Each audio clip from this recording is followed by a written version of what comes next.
In today's video, I'm going to teach you how to send WhatsApp messages with Twilio. First, sign in to your Twilio account at twilio.com. Once you're in the console, open the Explore Products section and look for Studio. If you don't see it right away, use the search bar in the console. Studio is Twilio's visual builder that lets you create drag and drop message flows without writing code. Click Studio to open it. Next, create a new flow. You'll be prompted to give it a name. Enter something clear, like WhatsApp, so it's easy to find later. Click Next. Choose Start from Scratch to begin with a blank canvas and click Next again to load the editor. You'll see the canvas with a start trigger waiting for you. On the right sidebar, locate the Send Message widget and drag it into the middle of the canvas. Click the widget to open its configuration panel. In the body field, type the message you want WhatsApp users to receive. Keep it short and friendly for your first test, and remember, you can come back and refine it later.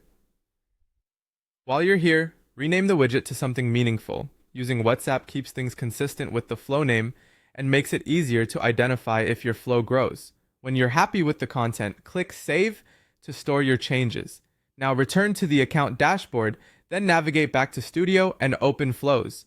This is a quick way to confirm your new flow was created successfully and is listed. Click the flow named WhatsApp to reopen it. Back on the canvas, look at the start trigger. Under incoming message, there's a small circle, which is the connector. Click and drag from that circle to the send message widget you placed earlier. This links your flow so that whenever a WhatsApp message comes in to the number or sender you've connected to this flow, Twilio will automatically send the reply you defined in the body field.